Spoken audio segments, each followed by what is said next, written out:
Today, we're reading Rumpelstiltskin. There once was a poor miller who had a beautiful daughter, and one day, having to go speak with the king, he said, in order to make himself appear of consequence, that he had a daughter who could spin straw into gold. The king was very fond of gold, and thought to himself, this is an art which would please me very well.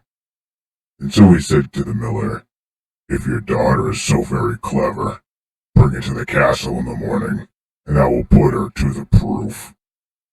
As soon as she arrived, the king led her into a chamber, which was full of straw, and giving her a wheel and a reel, he said, now, set yourself to work, and if you have not spun the straw into gold by an early hour tomorrow, you must die. With these words, he shut the room door and left the maiden alone.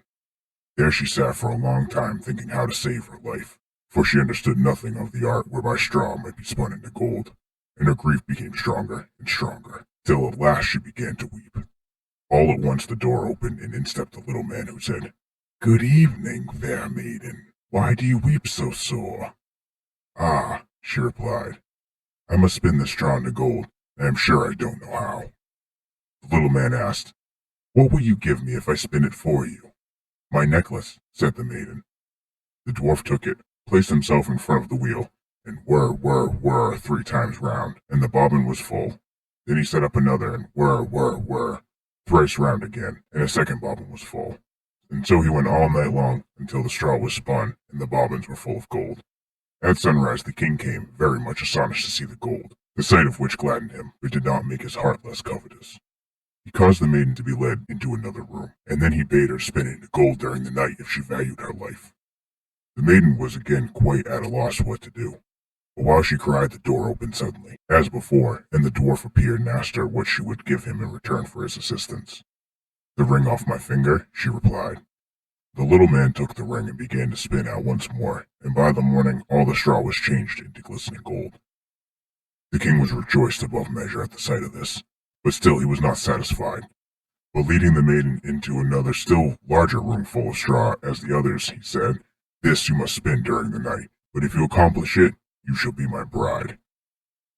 For, he thought to himself, a richer wife thou canst not have in all the world.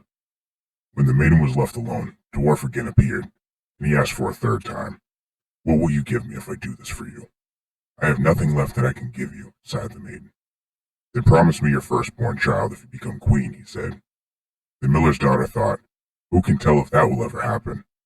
And ignorant how else to help herself out of her trouble, she promised the dwarf what he desired, and he immediately set about and finished the spinning. When morning came, and the king found all he had wished for done, he celebrated his wedding, and the fair miller's daughter became queen. About a year after the marriage, when she had ceased to think about the little dwarf, she brought a fine child into the world, and suddenly, soon after its birth, the very man appeared and demanded what she had promised. The frightened queen offered him all the riches in the kingdom if he would leave her child, but the dwarf answered, no, something human is dearer to me than all the wealth of the world. The queen began to weep and groan so much that the dwarf compassionated her. He said, I will leave you 3 days to consider. If you in that time discover my name, you shall keep your child. All night long the queen racked her brains for all the names she could think of and sent a messenger through the country to collect far and wide any new names. The following morning the dwarf came, and she began with Casper, Melanchoir, Balthazar, and all the odd names she knew. But at each the little man exclaimed, that is not my name. The second day the queen inquired all her people for uncommon and curious names, and called the dwarf Ribs of Beef, Sheepshank, Whalebone. But at each he said, that's not my name.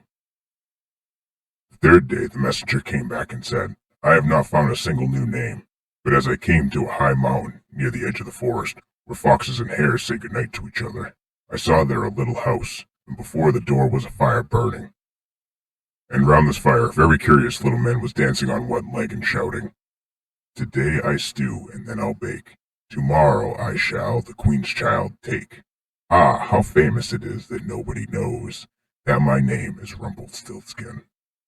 When the queen heard this, she was very glad, for now she knew the name, and soon after came the dwarf and asked, "Now, my lady queen, what is my name?" First she said, "Are you called Conrad?" "No." "Are you called Hal?" "No."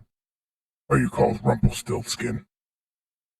"A witch has told you, a witch has told you," shrieked the little man and stamped his right foot so hard in the ground with rage that he could not draw it out again. Then he took hold of his left leg with both hands and pulled away so hard that his right came off in the struggle, and he hopped away howling terribly. And from that day to this, the queen has heard no more of her troublesome visitor. This has been the story of Rumpelstiltskin.